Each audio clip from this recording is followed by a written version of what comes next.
bonjour. Croyez-vous à l'existence des extraterrestres? Qu'en est-il de l'idée que non seulement ils existeraient, mais qu'en plus, ils seraient en réalité déjà en contact avec la Terre? Toutes les preuves que j'ai vues démontrent que c'est un fait avéré, et si vous avez déjà lu quelques informations à ce sujet, je suis certain que tout cela ne vous paraît plus aussi étrange. Cette vidéo expose la véritable histoire, et présente les différentes espèces en contact avec nous, en ce moment même. Les humains ont déjà découvert 2000 exoplanètes dans notre univers, dont environ 500 d'entre elles ont été découvertes depuis le début de l'année 2015. Ces planètes sont potentiellement capables d'accueillir la vie, et possèdent les bonnes conditions pour la maintenir, dont de l'oxygène, du carbone et de l'eau. Notre étude perpétuelle de l'espace nous a amené à réaliser qu'il est plus que probable que l'univers est bondé de formes de vie, particulièrement quand vous prenez en considération le fait qu'il y a environ 100 milliards de galaxies dans notre univers visible, toutes composées de centaines de milliards d'étoiles, qui possèdent elles aussi au moins une planète. Certaines personnes peuvent se dire qu'il est impossible que des extraterrestres puissent exister, et qu'il est doublement impossible qu'ils puissent voyager à la vitesse de la lumière pour nous rendre visite. Mais songez à ceci. Notre planète, la Terre, a 4 milliards d'années, et l'univers est apparemment vieux, de 14 milliards d'années. Qu'est-ce qu'une espèce intelligente est capable de créer en 2 ou 3 milliards d'années, partant du principe que la vie intelligente a forcément dû exister avant même la formation de notre planète? Le contact a déjà été prouvé. En effet, les humains qui agissent à un niveau spirituel s'en sont pris au consensus des médias de masse depuis des années, en partageant leurs contacts extraterrestres personnels et directs. Les abductés, le personnel militaire, les informateurs et même les scientifiques réputés ont savamment été testés par des neurologues, des hypnothérapeutes, des psychologues, prouvant sans l'ombre d'un doute que ces gens ont véritablement été en contact avec des extraterrestres. Certains d'entre eux étaient apparemment bons et d'autres très mauvais. Si tout cela est nouveau pour vous, voici Paul Hellyer, l'ex-ministre de la Défense du Canada, qui a fait des révélations au Parlement canadien concernant les ovnis et les histoires de dissimulation des contacts extraterrestres effectués. Il explique dans une pièce remplie d'officiels du gouvernement qu'il y aurait environ 80 espèces d'extraterrestres que les gouvernements du monde connaissent et que nous sommes déjà entrés en contact direct avec au moins 4 d'entre elles sur Terre. On pense que la plupart des espèces qui nous ont contactés sont bienveillantes et qu'elles veulent nous aider. Certains de ces êtres peuvent avoir l'air étranges ou paranormaux, d'après les visages que nous avons l'habitude de voir. Et rien que cela est la raison pour laquelle il est impossible de comprendre leur conscience, leur intelligence et la façon dont ils interagissent avec la réalité. Sans oublier de mentionner le fait que leur existence transforme totalement notre compréhension de l'univers, et de notre place et conditions d'une façon si dramatique, qu'il est naturel pour nous autres, gens égoïstes, qui croyons être les seuls êtres intelligents de l'univers, de rejeter toutes ces choses si inhabituelles et inconnues qui nous terrifient et nous défient. Je sais que c'est une idée très controversée, mais le monde a besoin de cette information. Il est l'heure que les gens interagissent consciemment avec ces êtres, même s'ils ne sont pas là, afin de créer une nouvelle relation avec l'univers, pour fonder un pont de communication avec eux. Donc sans plus attendre, voici les 5 principales races d'extraterrestres qui seraient entrées en contact avec des individus et gouvernements sur Terre. Sachez que cette information est réelle. Elle provient d'officiels émérites de divers gouvernements, de militaires, scientifiques et de contactés. Les Essassani. Les Essassani sont techniquement nos proches hybrides reptiliens, des humains mélangés à des gris. Il y a très longtemps, une espèce de gris est arrivée sur Terre. D'après les rapports, ils ont génétiquement modifié les humains, jusqu'au point où ils ont été capables de se reproduire avec eux. Ils peuvent uniquement survivre grâce au clonage. Nous nous serions mis d'accord avec eux pour partager notre patrimoine génétique. Comme cela, nous pourrons altérer la course de l'histoire et du futur. La plupart des expériences d'abduction sont à mettre en relation avec des corrections génétiques, et tout cela est très confus pour les humains. Il semble que nous aurions accepté cette relation avec eux à un tas de niveaux différents. Du fait qu'ils étaient une nouvelle espèce hybride de créatures, qui était nettement plus avancée que notre civilisation, et qu'une planète a été conditionnée et préparée pour qu'ils puissent y vivre et avancer, évoluer et grandir rapidement, sans jamais devenir aussi primitifs que la nôtre et notre destin terrestre. Ils sont d'une certaine manière nos ancêtres lointains, et seraient ici, pour nous assister dans notre évolution. Ils nous surveillent, nous aident, et préparent le terrain pour cette réalité que nous désirons tous avoir, celle de la paix et de l'harmonie. Les Essassani sont effectivement une race d'êtres bienveillants et remplis d'amour.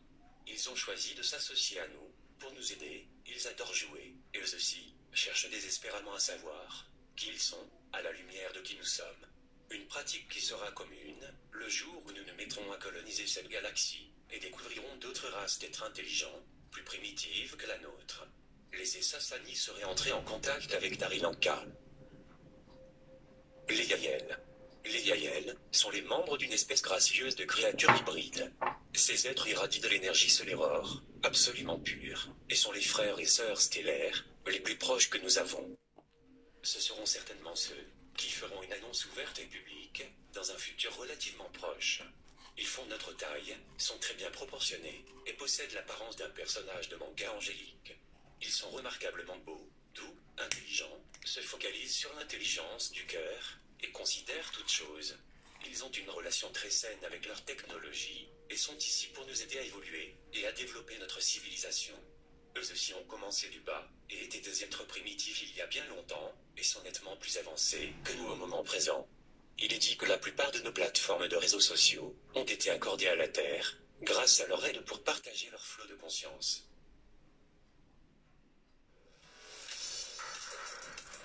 Les hybrides syriens.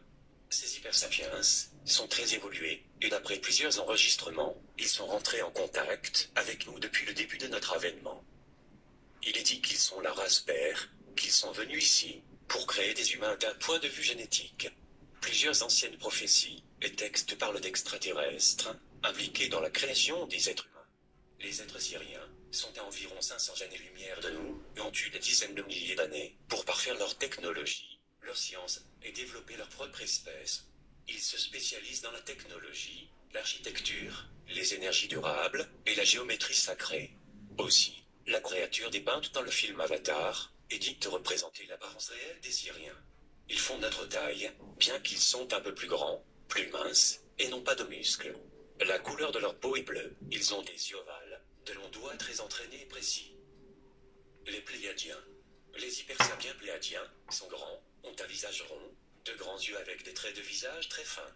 Ce sont des êtres très beaux, qui sont exclusivement décrits en tant que grands blonds, aux yeux bleus. Il a été dit que beaucoup d'êtres humains ont passé du temps à s'entraîner dans les Pléiades et à apprendre sur la vie avant qu'elle n'arrive sur Terre, et plein de gens racontent que nous nous retrouverons là-bas, une fois que nous quitterons la Terre. Leur corps fonctionne comme des instruments méticuleusement harmonieux et délicats, qui peuvent entendre les signaux psychiques parcourir le cosmos. De cette façon, si vous tentez de vous connecter spirituellement avec les Pléiadiens, ils font partie de ceux qui peuvent le plus facilement recevoir votre signal et vous répondre. Les Pléiadiens possèdent aussi une qualité quasi diplomatique, tandis qu'ils cherchent à fonder l'Alliance interstellaire, afin de soutenir le développement de différentes races en voie de développement, planètes, assurer la survie de la vie intelligente dans les différentes galaxies, et l'évolution en général. Les Pléiadiens sont extrêmement gentils, et nous adorent. Ils sont ouverts à tout contact psychique. Les Arcturiens.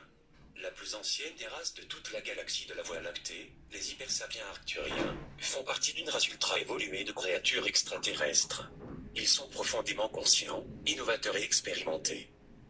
Il a été dit que le système arcturien a été le premier à avoir reçu les graines de la vie dans cette galaxie, ce qui a initié une série de races, et a engrangé le processus de colonisation de la Voie lactée, dans notre propre monde.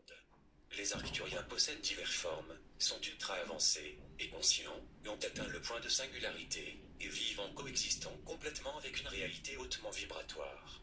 La race principale fait approximativement 2 mètres de haut, à la peau bleue, et un gros cerveau, et leurs corps sont très larges.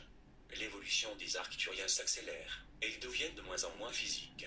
Les Arcturiens connaissent le mystère de l'univers, les frontières entre le psychique et le physique, et comprennent pratiquement tout de la vie. Ils ont décidé d'être des individus lumineux, pro-vie, pro-évolution et pro-diversité. Ce sont nos plus vieux ancêtres stellaires.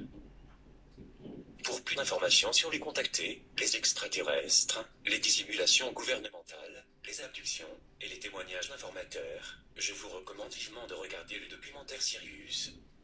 Il contient des dizaines d'années de recherche à temps plein, et est la meilleure synthèse d'informations sur les dispositifs d'énergie libre, les races extraterrestres, et la spiritualité.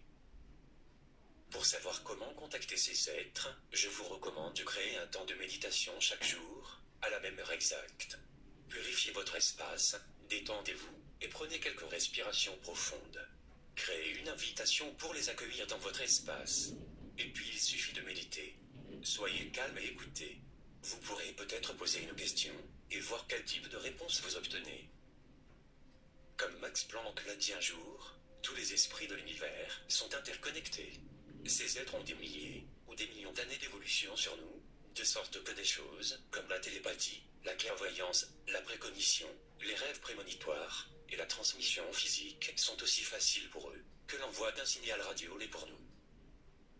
Dans un lointain passé, les anciens savaient tout cela.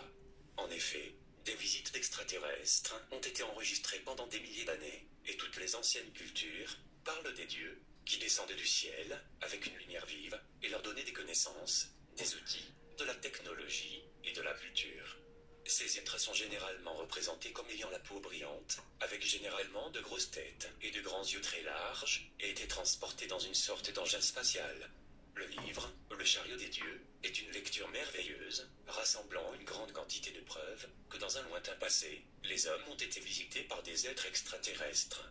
Ces hommes ont créé l'art, des peintures rupestres et des sculptures de ces visiteurs d'un autre monde pour décrire les expériences qu'ils avaient d'eux. Ce sont donc les 5 races principales qui seraient en contact avec la Terre. Encore une fois, je tiens à souligner que ce n'est pas de la science-fiction. Cette information provient des plus hauts niveaux, du complexe militaro-industriel des États-Unis, du gouvernement et des témoignages de contacts de première main. Il y aurait même, en fait, beaucoup plus de races en contact avec nous en ce moment, et beaucoup d'autres qui désirent nous contacter. Peut-être qu'ils attendent que nous ouvrions nos esprits, nos cœurs, et que nous arrêtions avec notre avidité et notre fierté, pour grandir un peu, faire plus de progrès spirituels, avant de révéler leur présence au monde entier. Maintenant, je m'adresse aux sceptiques. Êtes-vous toujours aussi sûr que nous les humains soyons les seuls êtres vivants, dotés d'intelligence, dans toute l'immensité de l'univers? Je vous laisse juger par vous-même, et vous dis à très bientôt, sur La Vérité est ailleurs.